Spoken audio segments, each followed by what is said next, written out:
Anatomical moment distortions. Anatomical moment distortions. Yeah, see how you close down on distortions?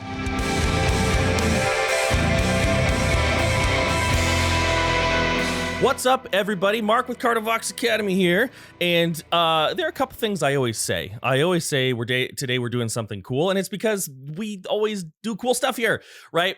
So it is yet another co-reaction, and I'm very excited because we, especially with the help of my business partner Alex, were able to get Ben Duerr on a co-reaction here. We're gonna bring him on in a minute. It was very exciting. We had to climb a few mountains, delve deep into the Amazon jungle, dodging snakes and pythons and all manner of spiders. There was an eldritch scare out at sea, but finally we cast the spell properly. We summoned the demon himself. So I'm very excited about it. Now, before we get started, if you're new to the channel, what we do here is we take the reaction format and we break it down and we try to make it kind of educational, right? So that you walk away having had a good time, but having learned something as well. If you like the content, be sure to like, share, and subscribe. I myself am a vocal coach specializing in metal vocals. I'm in 3 bands, Kardashev, which is the most active, Never Breath, and Viremia, which aren't doing a whole lot right now, but maybe will again someday. And if you especially love the content, be sure to check us out on Patreon. We have 2 events per month focused on vocalists. You get to vote on a reaction video every month. We have listening parties. It's a hoot, it's a holler, it's a great time, but definitely something to check out. So I'm not going to stall any longer. Let's go ahead. Let's bring Ben on. Ben, what's up, man? How you doing? How you feeling today? I'm feeling pretty good. Thank you for having me here. Hey, thank you for being here, man. I appreciate it. No problem. I appreciate it. I am pretty excited because first of all, the recent Shadow of Intent stuff has been awesome. Right. And I made a whoops. I said deathcore, and many people gave me, of course, the most polite and gentle of reminders. Actually, everybody was pretty cool about it. So that was cool. So I'm excited to hear this song and to kind of hear this direction y'all are going, because, you know, it's important to evolve, and it's important to grow. That being said, is there anything I should know about this song or about your vocals or anything like that before we jump in and get started? Not that I can think of. I mean, this song is pretty different paced from the last song we released. So you'll probably notice that at first. But other than that, it's still signature Shadow of Intent. Hell yeah. Well, then that means it's not going to disappoint. So I'm excited to check it out. We'll go ahead and jump in here real quick. Now, see, now it's frozen on my end. We got a buffer. So I'm just gonna backtrack. I'll start from asking you if there's anything I should know about. Okay. What the fuck did I say?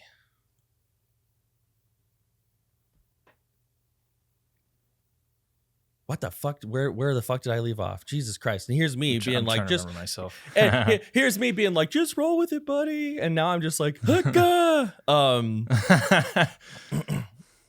right, It's all good. that's you know what? I'm just gonna own it. I'm just gonna own it. That's how we're gonna handle this situation. Okay, cool. So everything froze. So YouTube, that's what that hard cut is for. But we got it all figured out. Okay, I think that's our sign from the universe, Ben, that we should just jump into it. We should just start doing this. Do you agree? Yeah, man. Let's just fucking rip it. Yes, just rip it. Yes, see, just rip it. Nike, hope you're listening. Hope you're listening. All right. And with that being said, here we go. Shadow of Intent from Ruin we Shadow of Intent from Ruin We Rise. Here we go. Cool. Solid YouTube pause. Now we'll turn on display capture. Boom. Here we go.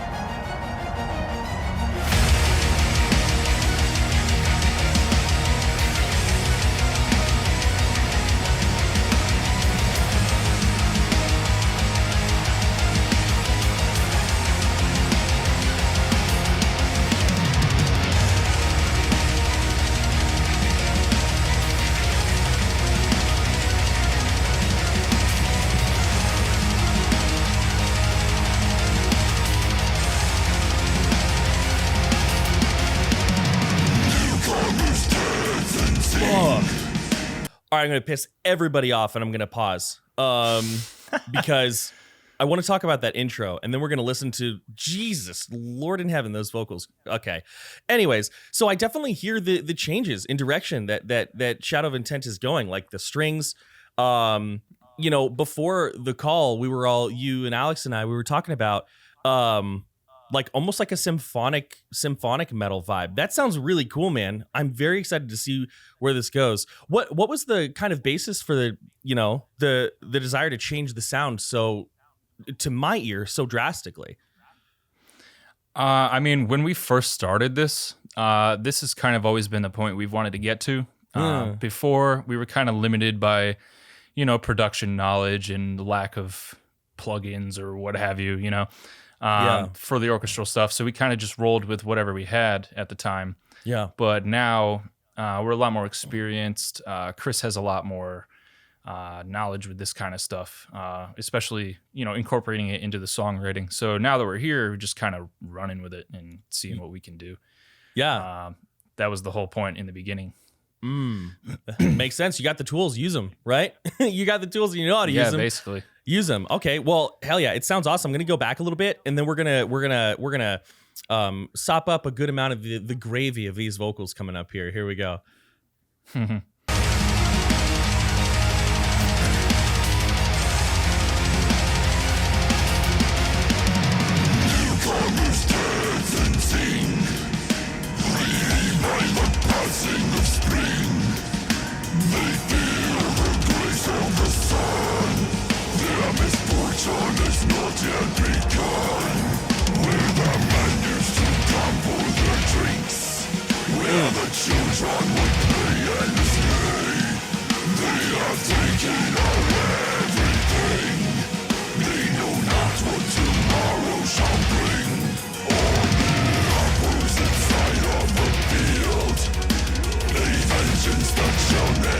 Okay, let's take a quick second to talk about this. This is super fascinating to me. I have like 30 questions, but I'll try to limit it to just a couple. So my first question is this, right? So one thing I noticed in the previous video we did, just maybe like I can't remember, it was like a month ago, was, you know, a lot of your approach to vocals seems to have shifted, right? And I think it's an amazing shift. I think it's an awesome shift. Like if we think back to like the Heretic Prevails days, you know, your range and what you were throwing out there was like, and you know, it was a big thing in what was deathcore at the time, you know, basically like new technique every 10 seconds, right? Now you've moved towards, at least so far in this song, right? I haven't heard the rest of it, so maybe I'm speaking too soon, to much more of a driving, I don't want to say simpler, but more reserved vocal style where, you know, you're holding a mid or a low for a good amount of phrases. What was, and between you and me, sometimes that's what I prefer when listening to metal on my own time. But what was the kind of desire to, or was it even a conscious desire to shift away from like, you know, high, low, guttural, weird, like palatal back scream to something a little bit more driving and a little bit more focused? It honestly wasn't really a conscious thing. I think part of it is just that since we recorded those first albums, I stopped listening to a lot of the stuff that I was back then. I still listen to a lot of the same stuff, like the core influences, not like deathcore, but you know, my core influences. I mean, I kind of am with you about what you said, how you kind of prefer the more reserved vocal sounds. And before, nothing really has changed in this aspect, where I just kind of lay down whatever vocal I feel like in my head sounds like should be on the part that it's at. Sure. It was never really like a flexy thing. It was more so just like, oh, this is what sounds right. But my whole perspective of Shadow of Intent has kind of changed since we did Melancholy. And I kind of have more of like a vision of what I want it to sound like now. Yeah. And, you know I can do it. So I just kind of running with it. And, you know, if people like it, that's great. If they don't, that's great. You know, well, I'm just doing it. Yeah, I definitely, I mean, from everything I can see, people are loving the new stuff. And I mean, yo, from a minute and 22 seconds, I really dig it too. I'm actually gonna get let's listen to a little bit more. I'm gonna go back maybe like, I don't know, 10 seconds, and then we're gonna get more techniquey, if you're cool with that. Yeah, of course. Hell yeah, here we go. Wow, look at that necklace, dude. That like takes me back. It looks like one of those like necklaces that were like kind of popular back in like the early 2000s. Oh, the memories. Here we go.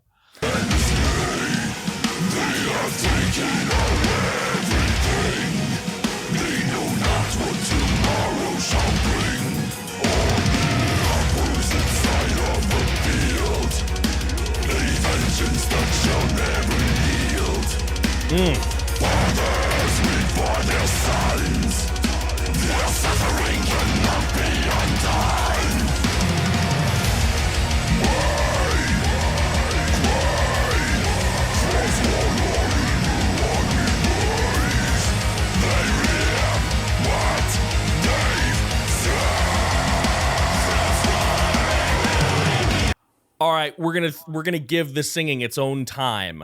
So we're gonna pause there and let's talk a little bit of technique here. Ooh, we'll use this thumbnail because you look super intense and scary.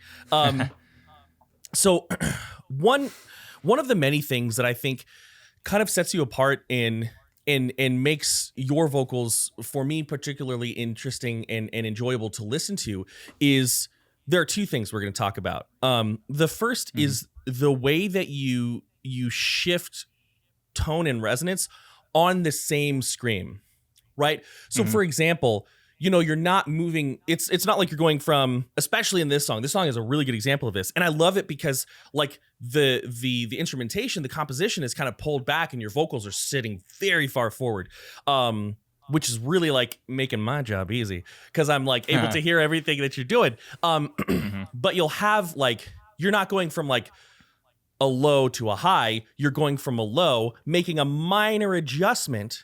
Right. And then that low gets a new color, a new flavor, a new texture. And I really love how you're handling that on, I can't remember the lyrics, but which like your articulation is awesome. But Thanks. rather than saying like the word life, dun, dun, dun, dun, right. You're kind of giving this usually monosyllabic word an additional syllable with that resonance shift. So my long-winded question is, when you're doing a lot of these resonance shifts, is it an intentional thing where you have like these sort of positions of tongue and jaw that you've memorized, or is it mostly just driven by feeling and sound? Kind of both, honestly. Okay. It me a little really bit about just that. depends. Like, it really just depends what second you land on. Yeah. Like, man, I can't really think of how to explain it, but It's okay. This is tough stuff to explain. You know, man. I always tell my students, like, just do your best and we'll figure it out as we go, right? Because like, what does it feel like? What is it? It's really strange. So yeah, just out of just sheer curiosity, what kind of stuff is going on in your gullet? Well, I guess the gullet's here, more so the mouth. Yeah. Where you're making these little resonance shifts. So I'll use the fathers weep for their sons line, I guess, as an example. Okay. It starts off like a fa, like, you know, like almost like a yawn. And then I would shift it to more so like, I would kind of shift the pressure from down here. I don't have all the terminology like you do, but it kind of shifts from like down here to like right under my chin. So I'm almost like using my teeth to kind of like bite the vocal in a way.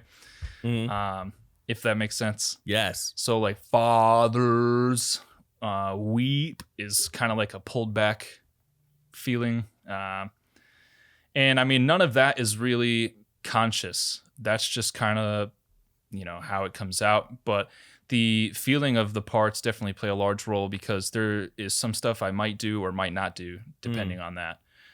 Like I'll lay down the track and be like, that doesn't really sound right. Maybe try something else and experiment with it a little bit. Sure. So, I mean, yeah, that's basically it. You know, it's interesting you talk about that sound because, you know, holding a scream with like a fairly occluded mouth, right? A fairly occluded mouth shape. Can be a little bit difficult, but you're like you said, you're sort of chewing on that fathers weep for their sons, right? And that gets a couple beats, and it sounds really sick. Here's a question: do you ever? Because I totally do this. Do you ever just like sit at home and like you're playing games or walking your dog, or the people in my complex probably think I'm fucking nuts. Frickin' nuts. Sorry, YouTube. But do you ever just like sit around and roll resonance around in your face, just making like gurgly noises? Is that something you do, or I used to?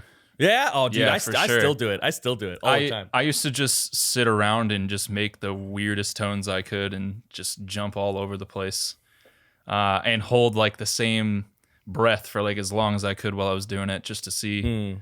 So yeah, totally. There was no strangers around, but my parents probably thought I was minorly insane.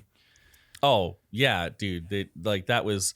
I remember one specific time. This was back, of course, when I was still living at home, and my mom knocked on the door, and I forget her exact words. She, my mom is a good Christian church lady, and I can't remember which curse word she dropped, but she was like, this blank has got to stop. but she was very supportive. We actually like worked out like, okay, you can practice between these hours, and I was like, all right, that's fair. That's cool. All right, anyways, let's go back a little bit. I want to hear kind of this compositional shift here. Here we go. Well, this should be good. Vengeance that shall never yield. Fathers weep for their sons. Their suffering cannot be undone.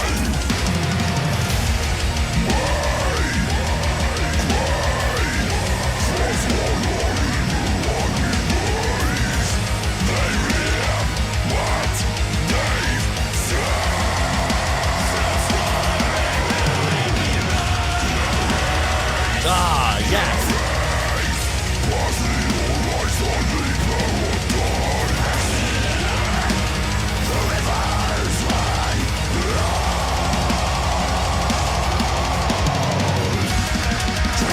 Oh, we're going to give that its own time as well. Okay, so I have a question for you, because there's something I want to settle. And the best part is there's no way we can even settle it right now.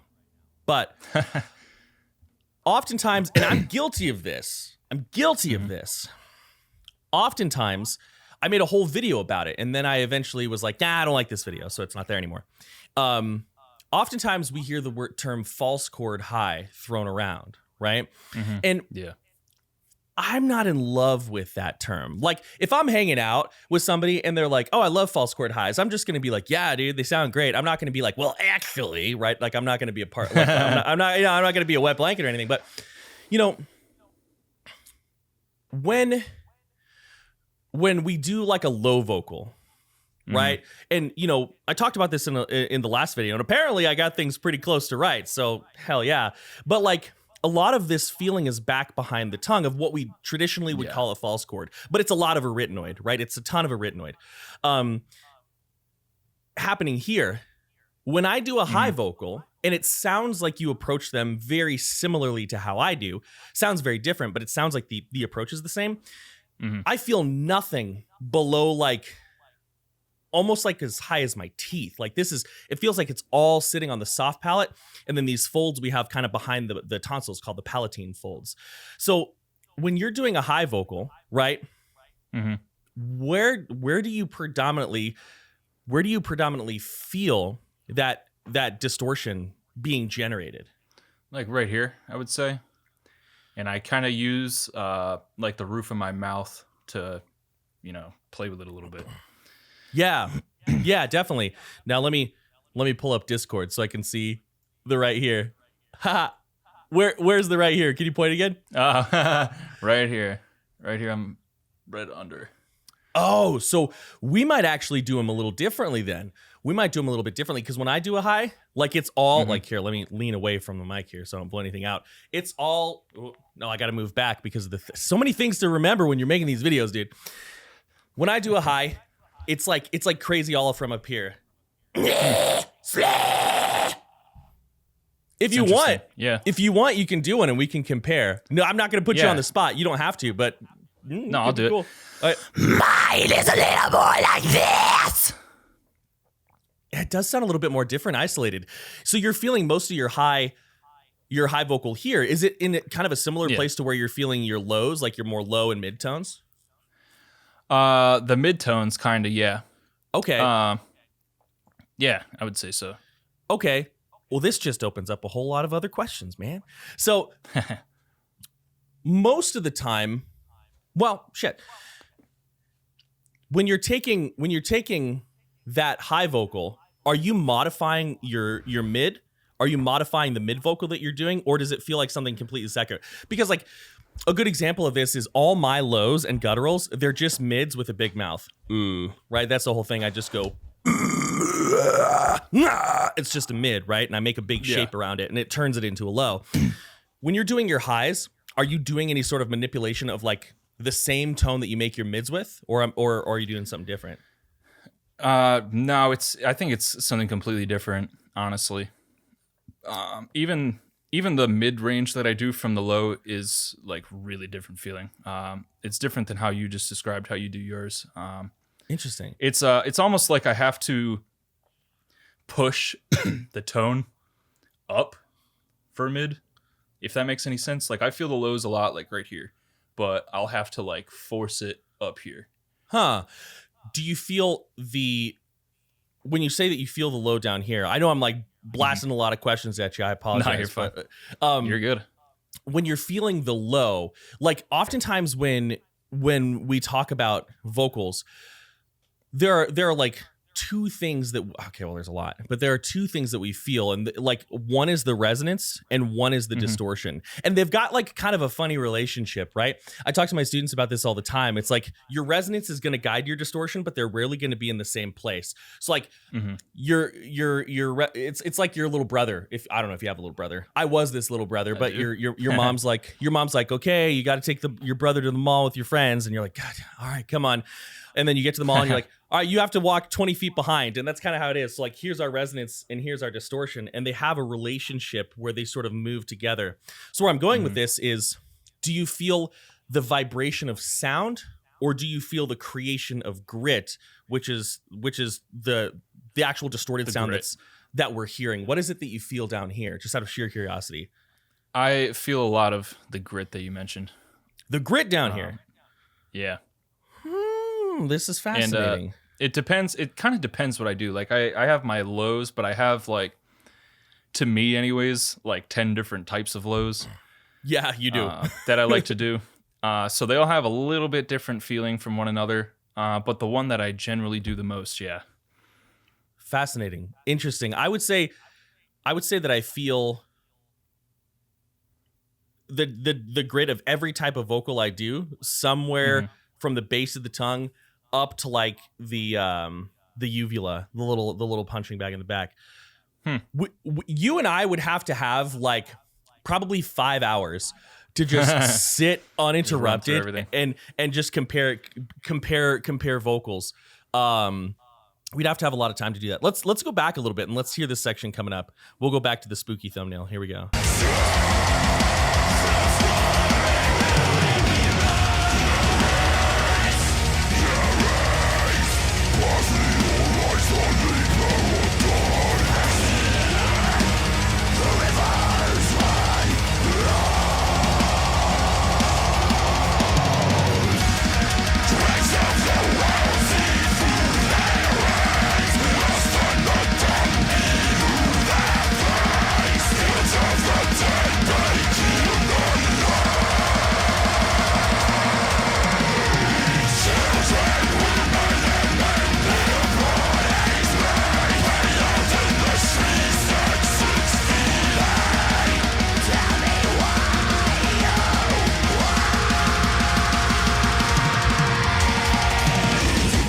Another thing that's really cool and that I really like, and I always love this when I hear this in metal vocals, is like a shift of airflow, right?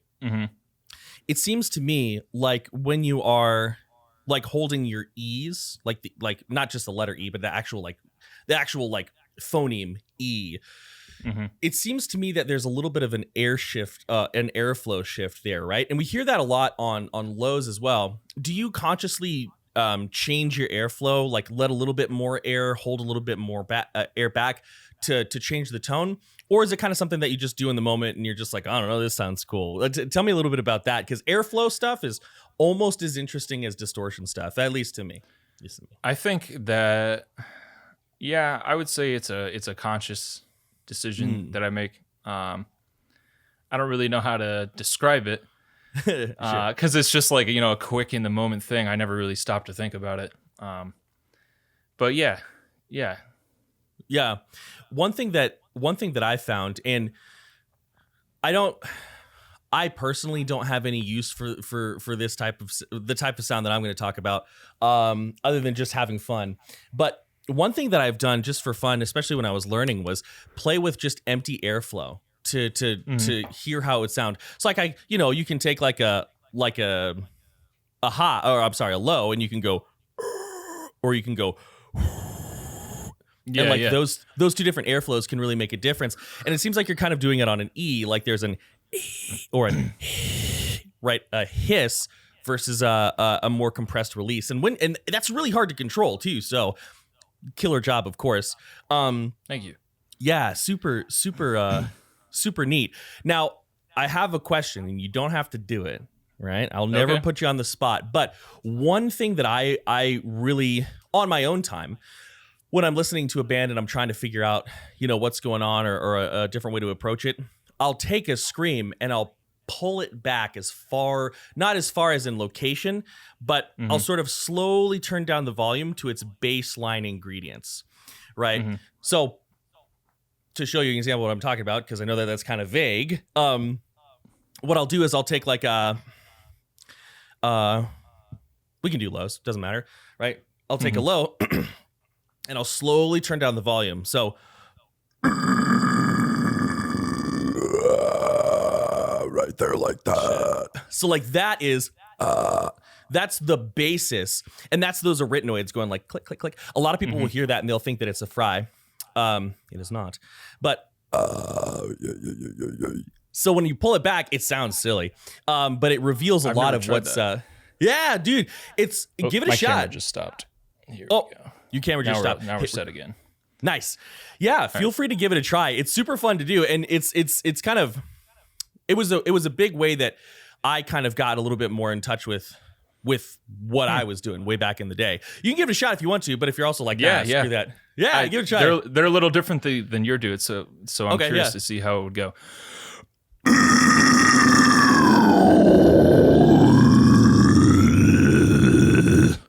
I guess that would be it. Yeah, so Discord totally blew all that out, so I won't hear what you did until I'm editing the audio. What kind of sound were you getting? What sort of sensation were you getting? It almost feels like I'm doing that black metal talk voice that I do in some of the songs, like that, Okay. But lower. Okay, interesting. Yeah, that's one of my. It's a shame that Discord decided to be dumb and blow it out. But that's one of my favorite things to do. And like if I do it with a high vocal, It kind of sounds like this. right, which is like Little Gollum.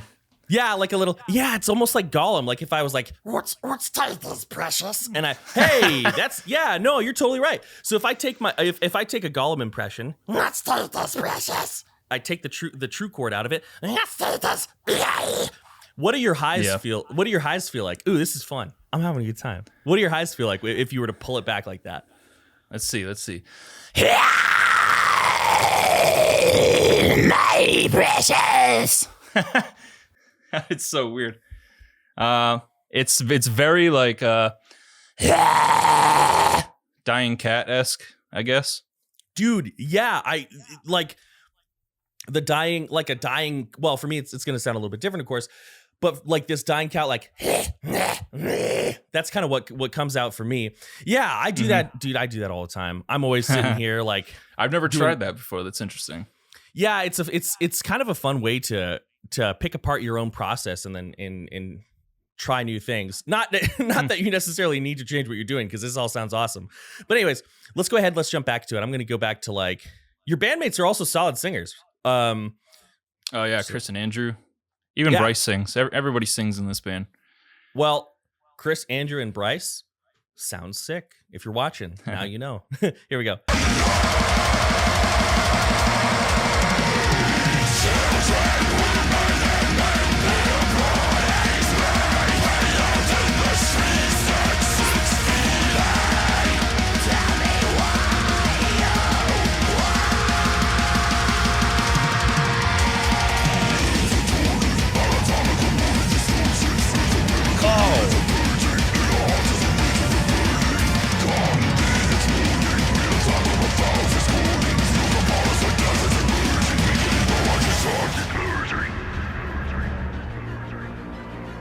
All right, it seems like we got a second there. This is such a cool pattern, man. So there's like those driving drums and dun dun dun dun dun dun dun dun dun dun dun dun dun.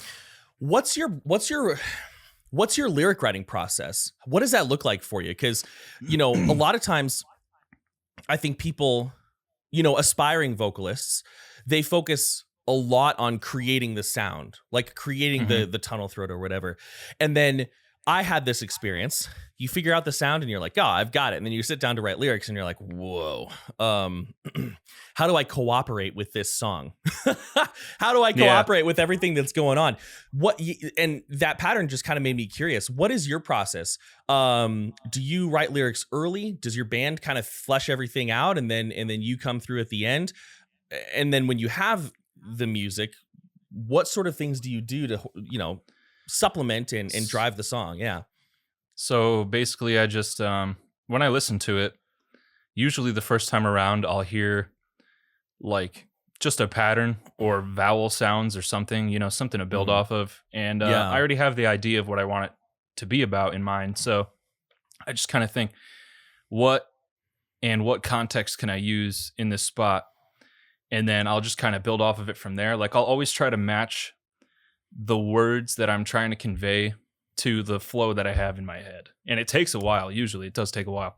I'm very nitpicky with my lyrical writing because I want it to stay true to the subject matter and, also convey the message that I'm trying to get across. But I hear how it's going to sound, and I basically just try and keep it that way. And, I'll show the guys and they'll be like, oh, that's cool. Or like, oh, maybe you should do this here or something. And, we'll try it out at Chris's studio, and like 75% of the time, whatever idea they might have, might be cooler.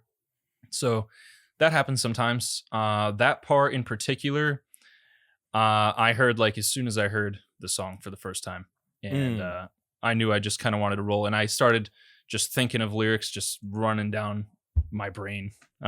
And I just whipped out my phone and wrote them down, and like, all right, can't forget all this.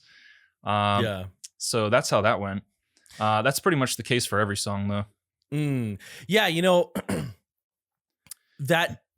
That is, for me, the most difficult part is always what you mentioned, picking words to find the rhythm, because rhythm and melody for me as well, and this may be true for vocalists overall, does tend to come first. And you're like, okay, I want it to go ba ba ba ba ba ba ba ba ba, and I want to say this. Time to crack open the thesaurus, and like find different ways to say it. Well, it comes across really well. So if I can ask, what is the subject matter of this song? Because we're hearing about like apples and fields and like fathers and sons, and I'm getting like a very well, what? I'll just let you tell me, because you're here, so why not? So this album, I don't want to like give away the entire point of it, but basically, I've always been a historian at heart. Always like read history books, and I'm a big nut when it comes to World War II and stuff like that. Okay. So this song in particular is about a lot of the stuff that's been going on in Ukraine. The album kind of is trying to take specific events and portray them in like a horror format, I guess, because I mean, let's be real, there's probably nothing scarier in the world than being stuck in a war, especially one that you don't want to fight. And this song kind of is about that. in World War II, there was just massive amounts of death in Ukraine in particular. And this song covers Ukraine. There was the Holodomor starvation that happened I think it was less than 10 years before World War II broke out, and like 5 million people starved to death. Wow. They were essentially used as cannon fodder by Joseph Stalin in World War II to stop the Nazi Axis advance. And afterwards, the conditions didn't really get any better, and now they're stuck in a civil war. So this is kind of just saying, like, you could be in this scenario and, be thankful that you aren't if you're not. But if you are, to just hang tight, because history runs its course. Eventually things will end. Someone else will have to deal with these problems. And this takes a few of those specific events that I'm trying to talk about and kind of puts them in the limelight. This particular song was about the what am I thinking of? I lost the name. Damn it. That's all right. The Battle of the Dnieper River in Ukraine. Okay. And also some of the stuff that's going on nowadays. There's a lot of like shellings and bombardments of civilian areas, and just a lot of unwarranted death going around.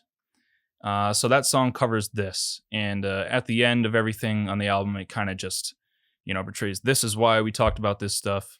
This is why this stuff happened. This is why it will continue to happen, and blah, blah, blah. Okay. Yeah. So that leads me then to kind of wonder, and again, we don't want to spoil the album or anything like that. So you feel free to just be like, hey, Mark, shut up. And I'll be like, you got it. But that leads me to wonder, like, other than, of course, being both interesting and important, and, as you're mentioning, very relevant, what made you decide to go with that subject matter? Because that's one of the maybe not most difficult, but most, like, for us people who write lyrics, one of the most weighty decisions that we can make is like, what am I gonna say?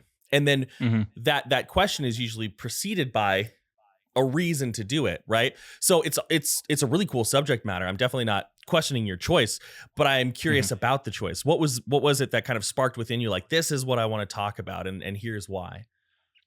Well, when we first got the idea of the album, I knew it was going to be like a horror war story kind of thing. So I started to think of more significant events, and this is one of those more significant events. Because I mean, back in World War II, when Ukraine was taken, that just opened the gates right up into the Soviet Union. So this was kind of just like the prelude to what comes afterward on the record, if that makes sense.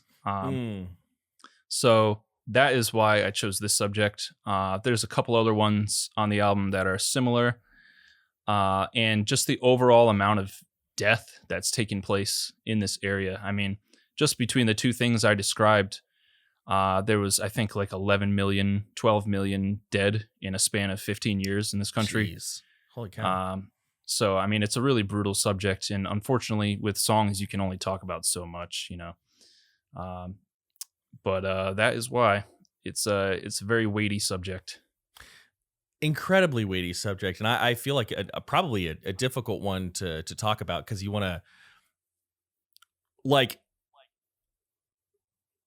you want to make sure that you are accurately portraying the events and things like that. So very, very fascinating.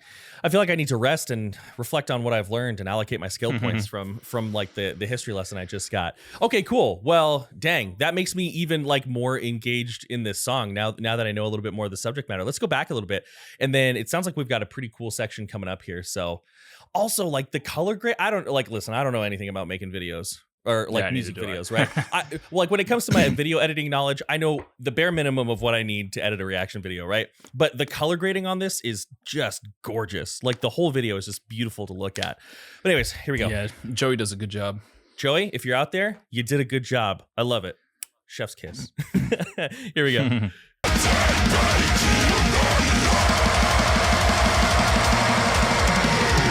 Children, women, and baby bodies lay out in the streets.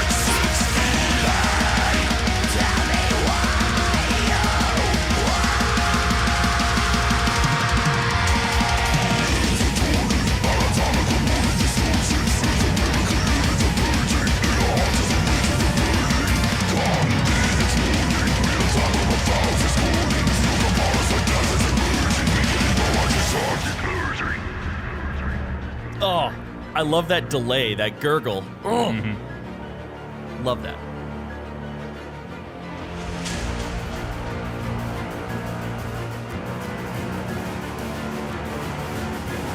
Now it's our turn for explosion. With the hatred that is swarming skies where his pockets are whirling. Falling down to us screaming, bursting miles and miles of corpses. Living witness to vindictive forces. As far as the eyes can see, if the sergeant wouldn't believe that when he's talking his hands.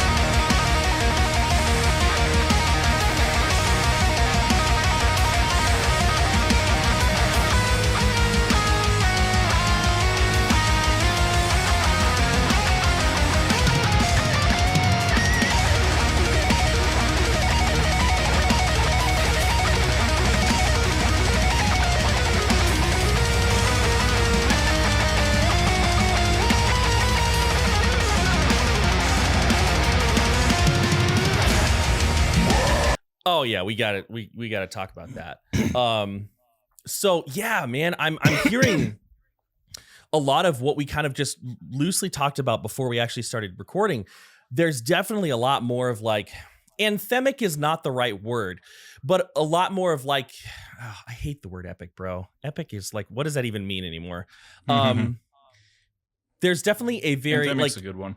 Yeah, anthemic. Let's stick with anthemic then. There is definitely a very anthemic feel to this music that I'm super enjoying, and I love the way that right now, like obviously in the mix, your vocals are very forward. You're driving the song, but you're driving it in a way that's not distracting in any way. Like it all, like you feel like I feel, well, hell, what do I know? But I feel like your sound is moving with this composition. It's raising, not necessarily in pitch, but in intensity, raising, boom, leading into that guitar solo. So I don't necessarily have a question associated with that. I just love the way you chose to go about it. And the like cavernous openness, like the like, you know, sort of signature bend sound of like that mid and low really works quite well with everything that's going on. Here's a question. What how do I ask this? How much involvement do you have in the vocal production? Like the like mixing and mastering and like layering and everything like that? I mean, I really don't know a whole lot about vocal production. So me neither, man. Me neither. I will be like, I'll be like, hey, this kind of sounds off to me. And like, they'll be like, what do you mean? And I'll describe it and they'll try to figure it. And I'll be like, this doesn't sound like it did when I recorded it or something, you know? Which is something that I kind of go for. I like my stuff to sound like how it does in my pre-pro. It's just like I'm really just anal about it. But I don't know, like as far as like EQing and whatnot, I don't know what they do. Like sure, if there's really anything or a lot that they do. But I mean, I like using reverb and delay at parts, and that's like it really. Yeah. Yeah. I think the reason I ask is because I really like the way, and bro, I'm with you. I don't know. Like literally in Kardashev, it's almost the same thing. I'll be like, this sounds weird. And they'll be like, why? And I'll be like, cause weird sound. Right? Yeah, literally. But oftentimes, you know, I'm with you, man, because like, well, anyway, let me get, I'm just really excited. When I get excited, I get scatterbrained. I like the way the layering is going here. I like the way how I hear your mid, and I also hear like behind it a little bit more of a gurgly, a little bit more of a crackly vocal. And I just think that that's playing really nicely. Now, you spoke about something and it just kind of gave me this thought. This is going to be kind of a weird question, but I think it's going to be a really fun one. So to lay a little bit of a foundation for the question, right? I remember first like being aware of you as a vocalist, and I'm sure you know which video I'm talking about, the little cell phone video where you're in like this plaid shirt, like up on the mic doing the one day I wear a plaid shirt. yeah, totally. Like I remember first being aware of you as, and I think that's the first time I heard Shadow of Intent when that video was first circulating.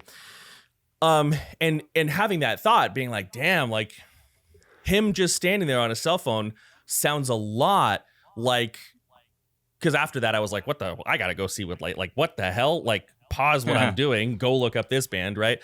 And I was like, it sounds really, really similar.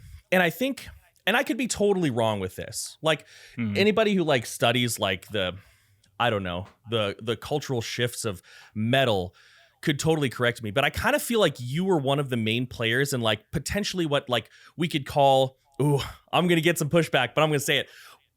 It was almost like you were like, if we took deathcore vocals and we thought about like, you know, the OGs, like the Mitch Luckers and things like that. It's almost like I feel like you were part of like this second wave, and it's interesting to think about how much deathcore, because that's what it was at the time, changed. So now that I've done all that, here's my question, because you've been doing vocals for a while. Do you ever feel that you have to change? Because I'll be real, I feel this way sometimes. Do you ever feel that you have to change or adapt what you're doing to sort of like compete in a way? Or are you very comfortable and very grounded in your sound and you don't really worry about that? Because like I said, I feel like you were like part of this second main push of like, holy crap, guys, metal vocals. Whoa. So now that I've talked a lot, what are your thoughts on that? I used to kind of feel that way. Like when our Reclaimer album came out, there was like, you know, crazy stuff coming out. And, you know, I didn't really want the record to get swept under the rug for whatever reason. And I knew that I can, you know, do the same things that, you know, other people are doing. So I tried it and I just didn't really like the way it came out, honestly. Like a lot of people love our Reclaimer record, but if I could redo that record, I would do it in a heartbeat. Really? And, yeah. Wow. And one thing about it that drives me nuts is, and I wish I knew this sooner, but you know, I'm a dummy. I recorded those first two albums like this, like my hand resting on the mic, just holding the mic like that. And I don't do that anymore. These last two records is free-handed, and it was like the best decision I ever made. I think I sound way better now. Like I'm more comfortable with how it sounds. It sounds like me, and it pushed me to get a little better with some things too. So it's not really a thing I think about anymore. I'm pretty comfortable with where I am. I feel like I found the sound that I want for myself, and just running with it, basically. Yeah, and that is such like a real thing. I don't know, maybe this is what a lot of metal bands go through, but I used to do the same thing because that's what we saw, right? That's at the time, like, because you and I are fairly close in age, right? So we were kind of in the, like, granted different parts of the country as far as I'm aware, but like we would have been at a lot of the same shows, and that's what we saw. We saw people like eating microphones, right? So we'd get in the studio and we'd be like, right? Basically. Hand all around it like this. I've never done that myself. I've always gotten pet peeved by that. Yeah, it free-forming around the microphone is definitely a good way to go. Well, that's I'm definitely glad that this is the sound that you have, because it is tasty. Let's go back a little bit, man. And let's hear some of that. In fact, like, whenever I have new students come through, and I like, because I have like a little student file. At the top, I have like influences, right? And I usually just like, if they email in and they're like, oh, I listen to like a lot of like death metal and deathcore, I just kind of type in Ben Duerr, because they're probably going to say you as an influence. And I'm most of the time right when I pre-type that in. So yeah, people definitely take what you do and use it as a lot of inspiration. So I would say, yeah, you're that's rad. You're mastering your sound very well. All right, here we go. Actually, let's go a little farther back.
My camera just died. Oh, well, hey, we can pause and talk. No, it's okay. We can pause and talk. No big deal. No big deal. Okay, we're back. Ben, your camera battery died, so we're just gonna do this. We're gonna have like a cool little window set up specifically to capture them from Discord. Maybe this is the easier way to do it. Maybe this is the better way to do it from now on. But we can go ahead and jump back into it. Thanks for your patience while I got that all put back together. Now you have the opportunity to win 10 million Carta points. Right? Oh. 10 million Carta points. So before this call, we were talking about how bad my memory is. So for 10 million Carta points that are good for absolutely nothing, what were we talking about? We were, holy shit. I'm like I'm on the same level as you are, man, with the memory. All right, well, you know what? Scratch whatever we were talking about. I had a question for you. Another thing that I thought would be fun for us to vocally do, just for fun, just for the peeps out there. So, one way that just like pulling my vocals like down to their like fundamental like sound, right? One thing that I will also do, and I do this a lot when I'm writing vocal lines and lyrics, is I actually record it, do my vocals with all the same resonance stuff that I'm gonna do, right? All the same mouth positions, but I'm using my clean voice, right? I'm using my true chords versus anything else. So, for example, if I was to do what's one of the lines from this song? Just any line? Any line. Anatomical morbid distortions. Anatomical morbid distortions. Okay, cool. So, if I was going to do that, I would and I recorded it, I would say anatomical morbid distortions, right?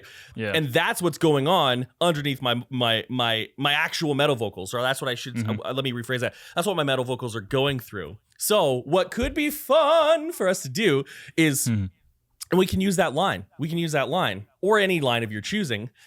Do it once with just like all the Ben Duerr grit that we know and love, and then do it another time with your clean voice.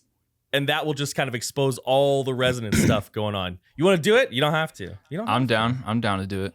I won't shy away. You know what, man? You're a trooper, and I appreciate it. Hell yeah. Let's go ahead. Whenever you're ready, let's do it. All right. Anatomical morbid distortions. Anatomical morbid distortions. Yeah. See how you close down on distortions? So yep.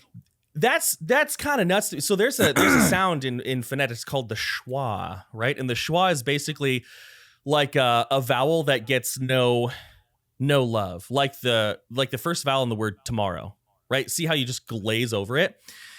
That, like the schwa in metal vocals, can be, at least, you know, in my experience and from you know, people I talk to, the schwa can be kind of difficult to hold distortion through, right? Because it tends to be a very closed sound, but it's something that you do.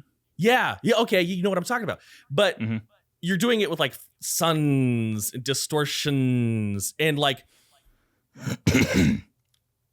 what kind of things, like, do you feel like you have to sort of readjust or rebalance your vocal technique to move through those smaller, tighter embouchure sounds? What does it feel like? Are you giving it a little bit more abdominal pressure? Are you easy? Yeah, tell me about that. Yeah, a little bit more force. It's here, let me think of how to explain it. It's just like the dis of distortions is very open feeling, but as you said, that sound is kind of weird to make with certain tones. And so I always, before that part anyways, like I'm consciously thinking like, you know, push harder for this next syllable or whatever. So that's really just it. I'm pretty aware that I need to exert a little bit more force into it if it's going to sound right. Gotcha. Now, for the viewers, for the people watching, when we're saying push harder and use more force, we're talking purely abdominal, purely pelvic floor. We're not saying push harder from your throat, because I guarantee you won't sound nice and open. And Ben, you wouldn't be getting these amazing open tones if you were pushing Yeah. from your throat, right? Can we? No, that would suck. All right, let's hear this outro again because there's a lot to talk about, and then we'll maybe wrap it up from here because we're actually at an hour and 9 minutes, which probably won't all make it to the final cut, but here we go. Let's go. Let's go 350. Why not? That looks good. Actually, if we go 344 or 340, we have almost a full minute. Boom. Here we go.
Joey Durango. The Joey Durango. All right. Well, let me go ahead and turn off the display capture here. We don't need that anymore. Well, From Ruin We Rise is a killer song. I absolutely love your vocal performance on it. It makes me incredibly excited for whenever y'all decide to release an album coming up, hopefully soon here. But yeah, anything else you want to mention or plug? I feel like a lot of people are very familiar with Shadow of Intent, but if you want to plug you in your band, I'd be surprised if anybody watching this video has never heard of you. But anything that you want to sort of send us off with. New album Elegy out January 14th of next year. Oh, if you pick it up, I'll love you forever. Y'all heard that here. And like Ben's love is worth more than all the Carta points in the world. So think about that, folks. All right. Well, I'll definitely be picking up a copy. Ben, it was so awesome having you on. Thank you. It was a pleasure. I really mean it. If at any time you want to just sit for like 4 or 5 hours and like make like gurgling noises at each other and compare things, I'm totally happy to do it. I would love to. Hell yeah. All right, man. Well, for all the people in YouTube, again, if you enjoyed the content, be sure to like, share, and subscribe. Means a lot. You'll get my love forever as well, which is not, it's not quite as good, but it's still pretty good, right? And if you want, check us out on Patreon, where we have all sorts of cool events. Anything that we cut from this video that doesn't make it into the YouTube cut, we'll put on Patreon for y'all to see. But beyond that, as I always say, many thanks, much love. We're out.